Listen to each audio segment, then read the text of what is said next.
نے لبنان میں اپنے فوج کے انخلا کو یقینی بنانے کے حوالے سے ایک سٹیٹمنٹ دے دی ہے اور اب شاید جنگ بندی کی طرف جا رہا ہے اسرائیل اور لبنان. دیکھیے یہ وہ کوئی احسان نہیں کر رہا فلسطین کے لوگوں پر یا لبنان کے لوگوں پر. جو لبنان میں اس کے ساتھ ہوا ہے, آپ کو یاد ہوگا ہم نے بہت پہلے اپنے پروگرام میں کہا تھا کہ یہ حزب اللہ کی ہمیشہ سے خواہش رہی ہے کہ اسرائیل جو ہے وہ اپنے یعنی لینڈ ٹروپس جو ہیں یعنی زمینی افواج جو ہیں اس کو ذرا اتار کے دیکھے تاکہ مزہ بھی آئے لڑائی کا اور پتہ بھی چلے اس کو. تو وہ میرے خیال سے عین اس دعوے کے مطابق جب انہوں نے لبنان کی سرحد کراس کی ہے تو وہاں جو نقصانات ان کو اٹھانے پڑے ہیں اس کے نتیجے میں وہاں سے آلموسٹ بھاگ کھڑے ہوئے ہیں. یعنی پچھلے چند دنوں میں 2-3-4 جو حملے بڑے کیے حزب اللہ نے, اس میں 62 جو صہیونی ہیں وہ اپنے انجام کو پہنچے ہیں. ان کی لاشیں لے کے وہاں سے وہ اسرائیلی جو ہے وہ گئے ہیں. تو اب یہ جو بات ہو رہی ہے وہ یہ ہے کہ جی 60 دن کی جنگ بندی ہم کر لیتے ہیں اور اس بیچ میں ہم مکمل طور پر رسپیکٹ کریں گے اس کو. لیکن جو ایڈوانٹیج ہے لبنان کو وہ یہ ہے کہ اس پورے پروسیس کو مانیٹر بھی لبنان کی فوج کرے گی اور 7 دن کے اندر اندر اسرائیل اپنے تمام فوجی اور اکوپمنٹ جتنی بھی ہے وہاں سے لے کے جہنم واصل ہوگا. اور جب یہ واپسی اس کی شروع ہوگی ساتھ ساتھ ہی ڈپلائمنٹ آف لیبنیز فورسز شروع ہو جائے گی. یہ جو شرائط آپ کے سامنے ہے اس سے آپ کو پتہ چلتا ہے کہ لبنان کی اس جنگ میں کس کی پوزیشن سٹرونگر ہے, کون ایڈوانٹیج اس پوزیشن میں ہے. تو ایک بات تو یہ ہے کہ یہ انہوں نے کوئی احسان نہیں فرمایا ہے. ان کا جو بینڈ بجی ہے وہاں ان کے فوجیوں کی, اس کی وجہ سے وہ وہاں سے دوڑنے پر مجبور ہیں. جو ایریل بمبنگ کے ذریعے انہوں نے تباہی کرنی تھی وہ اپنی انہوں نے کر لی ہوئی ہے. تو ایک تو وہاں کچھ امید پیدا ہو چلی ہے کہ شاید یہ جنگ بندی جو ہے وہ ہو جائے, کیونکہ جو لیبنیز ڈپٹی پرائم منسٹر ہیں ان کے مطابق تو کل رات کو انہوں نے کہا تھا کہ چند گھنٹوں میں ہو سکتی ہے. Any time this announcement can come, کیونکہ اسرائیل تھوڑا ویکر پوزیشن میں وہاں, تو میرے خیال سے اس کے اوپر عمل درآمد بھی جلدی ہو جائے گا. ایک بات تو یہ ہے. دوسری بات ہے کہ اس کے ساتھ ساتھ جو مذاکرات چل رہے ہیں اسرائیل اور حماس اور حزب اللہ کے بیچ, اس میں جو ہے وہ مختصر نوعیت کی جنگ بندی کے لیے تو اسرائیل تیار ہے, لیکن حماس کو یہ قابل قبول نہیں ہے. وہ یہ کہتے ہیں کہ اس کی واحد شرط یہ ہے کہ تمام تر علاقہ جو ہے غزہ کا وہاں سے اسرائیلی فوجیں واپس جائیں, تب ہم راضی ہوں گے کسی بھی ایگریمنٹ پر پہنچنے کے لیے. اور اس حوالے سے جو سامی ابو زہری صاحب جو ہیں جو یعنی رہنما ہیں حماس کے, انہوں نے کہا جی کہ اس شرط سے کم پر تو ہم بات چیت بھی کرنے کے لیے تیار نہیں ہیں. آپ کو غزہ سے نکلنا ہوگا, آپ کو غزہ سے اپنی فوجوں کو واپس بلانا ہوگا.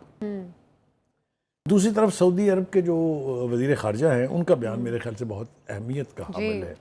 ایک تو انہوں نے یہ خبر سنا دی ہے کہ جناب ہم عرب جو اسلامک کانفرنس ہے یعنی عرب لیگ سے مراد ہے ان کی, اس کا سربراہی اجلاس جلد بلانے والے ہیں. وہ کسی وقت بھی اس کا اعلان ہو جائے گا. تو جس طرح ہم یہاں رونا پیٹنا ماتم کرتے رہے ہیں عرب لیگ کا, OIC کا, تو چلیں وہ دیر آئے درست آئے, آنکھیں کھلی تو ہیں ان کی. سعودی عرب کی طرف سے بھی یہ شرط عائد کر دی گئی ہے کہ اگر ہم سے سفارتی تعلقات آپ نے قائم کرنے ہیں یا آپ کی خواہش ہے تو فلسطینی ریاست کا قیام جو ہے اس سے پہلے ہم آپ سے تعلقات نہیں قائم کریں گے.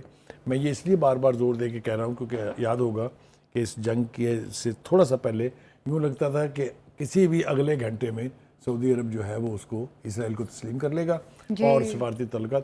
اگر آپ کو یاد ہو بہت ساری ڈیولپمنٹ ہوئی بھی تھی, ایئر لائنز آنے لگ گئی تھی, ایک دوسرے کے ملک میں ایمبیسیاں کھل گئی تھی UAE میں خاص طور سے, لیکن وہ تسلیم کرنے کا عمل جو ہے وہ تکمیل کو نہیں پہنچ پایا اس لیے کہ غزہ کی جنگ چھڑ گئی تھی. سعودی عرب کی طرف سے میں سمجھتا ہوں کہ ان تمام کوششوں کا جو امریکہ اور اسرائیل کر رہے تھے کہ اسرائیل کی جو ناجائز اینٹیٹی ہے اس کو قبولیت مل جائے یعنی اس کو ریکگنیشن مل جائے اکراس دا مسلم ورلڈ, وہ خواب شرمندہ تعبیر نہیں ہو سکا اور تمام تر سفارتی کوششیں جو ہیں ان پر ایک طرح سے پانی پھر گیا ہے.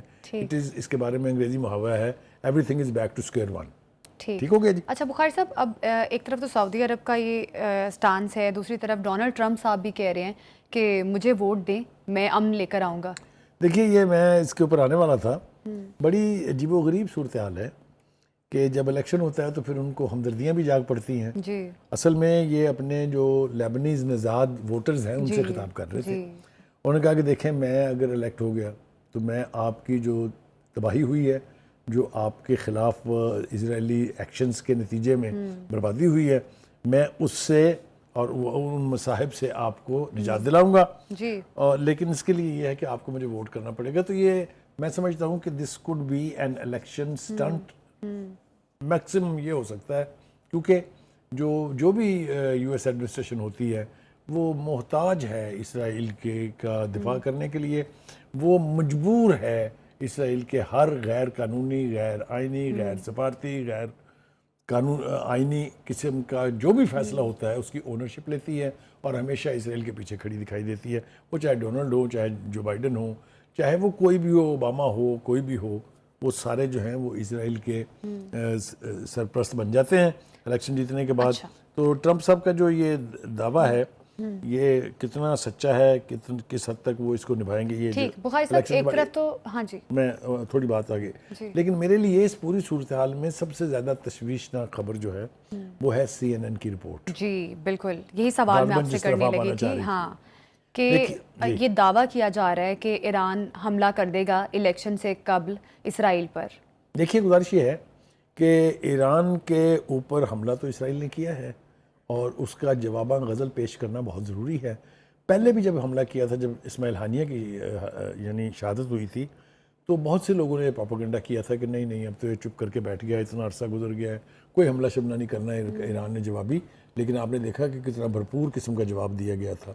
اور اب جبکہ اس کی ٹیریٹوریل انٹیگریٹی پر حملہ ہوا ہے، اس کی ایئر سپیس وائلیٹ ہوئی ہے، اس کے فوجی ٹھکانوں کو نشانہ بنایا گیا ہے، تو آپ یہ تصور کریں کہ ایران چپ کر کے بیٹھ جائے گا، میرا نہیں خیال کہ یہ ہونے جا رہا ہے. بخاری صاحب کی ٹائمنگ درست ہے. ایک طرف امریکہ میں الیکشن ہونے جا رہا ہے، دوسری طرف اسرائیل اور لبنان جنگ بندی کی طرف جا رہے ہیں. غزہ کو بھی آپشن دیے ہے. میرا خیال یہ ہے کہ جس طرف اشارے ملتے ہیں نا CNN کی رپورٹ میں، وہ یہ ہے کہ یہ الیکشن سے پہلے کر لے، پھر جو نئی ایڈمنسٹریشن آئے گی اس کے ساتھ تو تعلقات کی نوعیت بھی نئے سرے سے مرتب ہوگی نا. تو اس وقت چونکہ گو کی صورتحال ہے، امریکہ میں الیکشن ہو رہے ہیں، سارے اس میں ملوث ہیں، تو اس وقت جو سکور سیٹل کرنا ہے وہ کر لیں، اس سے پہلے کہ کوئی اور زیادہ بڑا ہمدرد آ جائے اسرائیل کا اور پھر یہ ممکن نہ ہو. تو میں سمجھتا ہوں کہ CNN جب رپورٹ دیتا ہے تو میں اس کو ہوا میں نہیں اڑا سکتا، میں یہ تاثر نہیں لے سکتا کہ کچھ نہیں ہونے والا. میرا خیال ہے they have got intelligence report، کیونکہ CNN جو ہے is a mouthpiece of the American administration, لہذا جو وہاں سے کہا گیا ہے وہ شاید انفارمیشن صحیح ہوگی. اور ہمیں توقع بھی یہ ہے کہ ایران جس طرح کی ان کی پاسداران کی لیڈرشپ نے، جس طرح کی ان کی فارمل جو افواج ہیں، ان کے اسپوکس پرسنز نے جس طرح کا ریئیکشن دیا تھا، اس سے لگتا یہ ہے کہ اسکور سیٹل تو ہونا ہے. This will not go just like that. تو ایک طرف یہ ہے. دوسری طرف جو ہمارے پاس لیٹسٹ خبریں آ رہی ہیں وہ میرے خیال سے تھوڑا سا باعث تشویش بھی ہیں، لیکن یہ کہ بہت امپورٹنٹ ہے. پہلی بات تو یہ کہ حزب اللہ نے آج پھر اسرائیل پر راکٹ حملہ کیا ہے، جس میں 5 اسرائیلی جو ہے جہنم واصل ہوئے ہیں. اس کا مطلب یہ ہے کہ حزب اللہ از ناٹ گیٹنگ ویکنڈ. ٹھیک ہے نا جی. دوسری طرف ہم دیکھ رہے ہیں کہ یہ ایران جو ہے اس نے اپنے دفاعی بجٹ میں 200% اضافہ کر دیا ہے، وچ از اے ہلیریس اماؤنٹ. اب دیکھیں نا 15%، 20%، 35%، 30%، 50% تک تو سمجھ آتی ہے. 200% تک بڑھانا جو ہے یہ انڈیکیٹ کر رہا ہے اس بات کو کہ ایران اب فزیکلی اپنے آپ کو تیار کر رہا ہے ٹو ڈیل ود اسرائیل. یہ میری انٹرپریٹیشن ہے اس کی. If I know the Iranian leadership mind a little, تو میں سمجھتا ہوں کہ یہ میسج دیا جا رہا ہے پوری دنیا کو کہ ہم چپ کر کے بیٹھنے والے نہیں ہیں. اسرائیل کو یہ اجازت نہیں دی جا سکتی کہ وہ اس خطے کو جنگ سے دوچار کرے، اور اگر وہ کرے گا تو اس کی قیمت اس کو چکانی پڑے گی. اور ایک اور بات جو مجھے اس سے بھی زیادہ اہم ہے میرے لیے، وہ ہے کہ یورپی یونین نے غزہ میں ہونے والی تباہی کو خوفناک قرار دے دیا. تو جیسا میں نے پہلے کہا تھا کہ دنیا کی جو پاپولیشن ہے، جس کو ورلڈ اوپینین ہم کہتے ہیں، وہ تو بہت ریپڈلی چینج ہو رہی ہے in favour of the Palestinian. اپنے ممالک کی پالیسیوں کو چیلنج کیا ہے انہوں نے. امریکہ کی جس طرح کی کنڈمنیشن ہوئی ہے اسرائیل کو ناجائز طور پر سپورٹ کرنے کے حوالے سے، تو یہ ایک موومنٹ بلڈ ہو رہی ہے میرے نزدیک، جہاں انٹرنیشنل پبلک اوپینین میٹرز اے لاٹ. تو اب اگر یورپی یونین نے بھی اس کی مذمت کر دی ہے، اس نقصان کو خوفناک قرار دیا ہے، تو that means that the mind of the leadership in the world is also changing. یہ اچھے سائنز ہیں. بخاری صاحب، غزہ میں پچھلے کافی عرصے سے یہ جو ظلم و بربریت ہو رہی ہے اس کی تو کئی مثالیں ہمارے پاس ہیں. ابھی لبنان میں بھی شاید ایسے حالات بن سکتے تھے، لیکن میرا خیال ہے کہ بڑی درست ٹائمنگ پہ چلو مختصر مدت تک جنگ بندی کر لی ہے. ابھی یہ آپشن جو غزہ کو بھی دیا، آپ کو نہیں لگتا کہ اس آپشن کو شاید حماس کو اویل کر لینا چاہیے تھا کہ مختصر مدت کے لیے جنگ بندی ہو جاتی اور پھر نہیں شاید آگے دیکھیے، جا کے اب کوئی غزہ میں بہتر بچا کیا ہے؟ مختصر جنگ بندی وہاں کی جاتی ہے جہاں تباہی کو کرٹیل کرنا ہو. آپ دیکھیے ایک کونے کے اندر پوری کی پوری فلسطینی قوم کو گھسیٹ دیا گیا اور ان فلسطینی کیمپوں کے اوپر بھی بمباری ہو رہی ہے. اور باقی غزہ تو اب قبرستان ہے. غزہ میں تو کوئی ایک گھر، کوئی ایک بلڈنگ اپنے پیروں پر کھڑی نہیں ہے. تو اس لیے اس کے اوپر مختصر مدت کی جنگ بندی کرنے کی تو کوئی لاجک ہی نہیں ہے. پرماننٹ جنگ بندی اس لیے کی جا رہی ہے تاکہ ری بلڈ کیا جا سکے غزہ کو، لوگ اپنے اپنے گھروں کو واپس جو بھی کچھ بچا کھچا ہے، اور پھر اس کی تعمیر نو کا کام شروع ہو. تو اس لیے میں سمجھتا ہوں کہ حماس کا سٹانس بالکل ٹھیک ہے. وقتی ریلیف لینے کا پہلے تین دفعہ اسرائیلی قبضے سے بھی تو جان چھڑوانی ہے نا کہ اسرائیلی فوج اپنا انخلا کرے. 3 دفعہ پہلے مختصر مدت کے معاہدے ہوئے تھے، جنگ بند ہوئی تھی، لیکن اس کا نیٹ رزلٹ سب زیرو. کیونکہ اس کے باوجود اس نے جینوسائیڈ کو جاری رکھا، اس کے باوجود اس نے عمارتوں پر بامبنگ، ایریل بامبنگ جاری رکھی. تو اس شارٹ ٹرم کا میرے خیال سے کوئی فائدہ نہیں ہے. تو اس اعتبار سے میں سمجھتا ہوں کہ ان کا سٹانس بالکل ٹھیک ہے. ایک اور بات جس کا ذکر وہ ہے انروا کے کمشنر کی جو گفتگو ہے، وہ یہ کہہ رہے ہیں کہ جو پابندی لگائی گئی ہے، جس کا بل پاس کیا ہے اسرائیلی پارلیمنٹ نے، اس کا بنیادی مقصد باقی ماندہ فلسطینی قوم جو ہے اس کو بھوک سے، افلاس سے مارنے کا ہے. بچوں کا بلکنا، بچوں کا اپنی خوراک کے لیے تگ و دو، بچوں کی تڑپ دیکھ کے ماؤں کے بین، اور یہ سب کچھ، یہ منظرنامہ جو ہے یہ بہت ہی دلخراش ہے اور آدمی بڑی مشکل سے اپنے جذبات پہ قابو رکھتا ہے. تو انروا کے کمشنر نے تو بالکل کہہ دیا ہے کہ یہ جو کچھ بھی اسرائیل کر رہا ہے سب سچی سمجھی سازش کے تحت ہے. It is using human children, I mean newborn babies as a weapon of war. تو اس کی مذمت جو ہے وہ جس بھی سطح کے اوپر ممکن ہو کرنی چاہیے.